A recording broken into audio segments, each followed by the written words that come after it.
Hey, Sosa. Yeah? Are you pregnant? Get out. Get out! Thank you for coming back to my channel. Thank you for your support always. I love you guys. This is Sosa's mama. If you haven't yet, there's a video that I did on parenting style, so I thought this would be a good time to have my teenage daughter come on for this session of that, because it's part of that video, so I can we can just have a few questions, and so you can hear from her to kind of know what your teenagers are thinking about or what they would want you to know and all of them. So guys, here's the deal. I had to bribe this young lady with what you said, with the Burger King thing. Oh yeah. Okay, I had to bribe this young lady with Burger King. So please, all of you, hit the like button, subscribe, leave a comment. Hey, you have to support this mother so that I can buy her Burger King. Because that's the only way she would agree to do this with me. But so I'm just happy that she's here. So I have a guest, my daughter. She puts the Sosa in Sosa's mama. That's my lovely, beautiful, smart daughter. So like I said, I'm gonna just ask her a few questions, and I would hope that this would help you understand your teenage daughter, because I get it a lot as a counselor how teenagers are very difficult to to handle, and even just as a parent, you know, you hear people talking, then I always feel bad when I really don't have much to add to that, because I'm thankful to God I don't have that to I don't have any negative to say. So I just wanted, maybe if you guys hear from my daughter, it might help. You know, I'm not saying that I don't see the teenage attitude, because I do. I just pick my battle, you know what I mean? I pick and choose my battles. So, but in all, I'm just so blessed and thankful for this lovely daughter of mine. She makes being a teenage mom easy, and I don't say that lightly. I tell her, she knows I tell her all the time, right? So she makes it easy, and I'm just thankful to God. So yeah, before I get all mushy, let me get to my questions. There is what we're here. So welcome. You want to introduce yourself to the beautiful people? You already did, so. I just said so sorry. You gotta say more. You know, you can say your full name, maybe you can say what grade you're in. You can all say 3 middle names. No, you don't have to say all 3 middle names. You can 3 middle names. You can say what your hobbies are, what you do, what grade you're in. Maybe just your something to just so they can get to know you. Alright, so I'm Sosa, the one who put Sosa in Sosa mama. I'm sure you said. Why you acting shy? When you're talking to me, though, you're not shy. I don't know what to say. Look at the camera and talk. So I'm in the 8th grade of middle school, moving on to high school by the end of this year, thankfully. Yeah, I'm a high school at you. I don't really have much to Why are you add. doing that? You're not shy. Come on, child. Okay, so yeah, what else? What's your favorite? What's your hobby? What do you like to do? I usually like to draw, read in my spare time. Video games. And sometimes You to gotta write speak up a little stories. bit And behind to you. write stories when I feel like it. So. Okay. And what's your relationship with food? I like food. You love food. It's good. That's a good thing, right? So anyways, let's just get to the few questions that I wrote down for my daughter. So the first one, Sosa, it says, what does it feel like being a teenager in these times? You know, like in my time when we grew up, it was so different, like years ago, right? Donkey years ago. It was so different. And we had our challenges as teenagers too. But I'm just curious, like, what is it like for you now? Just kind of looking at this, what we're in now. What are the challenges that you guys face, you know, like among your friends? You know, kind of just talk about it a little bit. Well, one thing, in most of my classes, the last few years of the pandemic have been much of a layoff for teenagers nowadays. And now that we're finally thrust back into the workforce, not many people are very happy about it. True. There's going to be a lot of complaining from the teenager, and sometimes people may pity them. Other times you can't pity them because they're being lazy. So you think when they complain they're being lazy? Yes. Yeah, okay.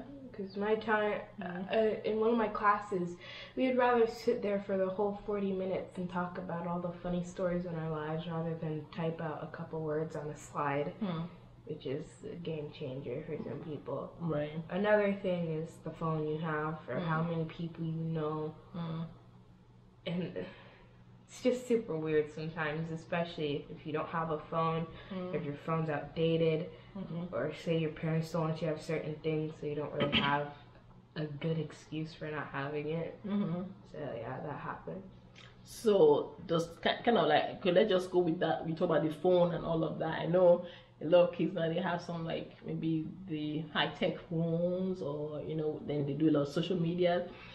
Does that make you feel out of place? Is that like, how do you feel when you know that, okay, you have a phone, yes, but your phone can only do so much? Yeah, so the thing is, because of the pandemic, phones were relied on a bit more heavily. So coming back to school, I remember, I can have this from a friend who was my neighbor a while back. He told me, like, I know a ton of people, but I don't know them, and they don't know me. I just talk to them on Snapchat. Wow. So the thing with like popularity in my school is that nobody's really too popular. There isn't like one group that everyone will clear the hallway for, but the number of people you know is dependent of the number of contacts in your Snapchat You have on your social media.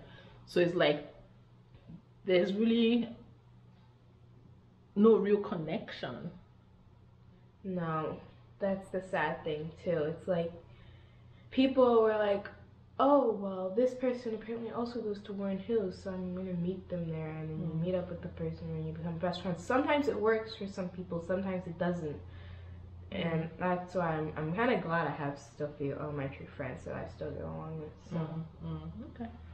So the next question is, you know, like I said in the beginning, you know, parents I know a lot of parents come to me and say that, oh, your daughter is so this, your daughter is so that. You know, like I said, I wonder, like, okay, don't you have a teenage daughter? It shouldn't be this, you know what I mean? Like, or some just, or even some of the kids that I work with, when I see the difficulty with them and all, and then how their parents complain about how difficult and challenging it is to raise them. So I'm just kind of wondering, are teenagers really difficult, or is there something that we as parents should know that they are trying to tell us, just coming from another teenager? The thing with teenagers, see, I don't think I'm like most. I mean, I have that attitude and I have that want for freedom. But with the way I was raised, I was taught, yeah, let's not try to act on every sudden feeling. Teenagers are very, what's the word? Irrational. Irrational. Ooh, I like that. Reactive reactive thinkers. So say they're on their phone with your friends and you tell them, come down here and sort through the dishes. You're gonna get a groan and a stomp because well, they're busy. The thing is, the right thing on their mind right now is that I'm talking to my friends. Why is my mom always making me get up when I don't want to? And at this age, we realize we have a lot more responsibility, and with that responsibility comes with a want of, I want time for myself, I want time for me, and it doesn't feel like I'm getting that time. So what did I say, that they want time for themselves? So like, just if you can use us as an example, I know we get that a lot, you know, because I think that's where a lot of the attitude comes from you. When I say, oh, clean up, go do the dishes, or go do this, and you kind of give me the you know, like that you just talked about. But how do we handle ours? Like, how do you think we, in the beginning, I would go, I want it done now, but with time we've kind of found like a middle ground. How do you think we dealt with that? So for me, what really happened was, like, at this point in the age, I knew my duty. I knew I needed to like have something set, and I also knew I needed to listen, because my mom set down the fact that, okay, I don't wanna get angry at you anymore. I'm gonna talk with you. I'm gonna ask you to do something, and all I want from you is to do it. So the fact that I have this freedom, and the only thing I need to pay is with respect or doing stuff I'm supposed to do, or try to do the stuff I'm supposed to do, is very easy. But with with certain teenagers, as a child, if they asked for McDonald's, they got McDonald's. If they asked for this game on their tablet, they got the game on their tablet. And now that they're a teenager and the parent starts expecting a little too much about them without setting that boundary when they were younger, they're going to get grumpy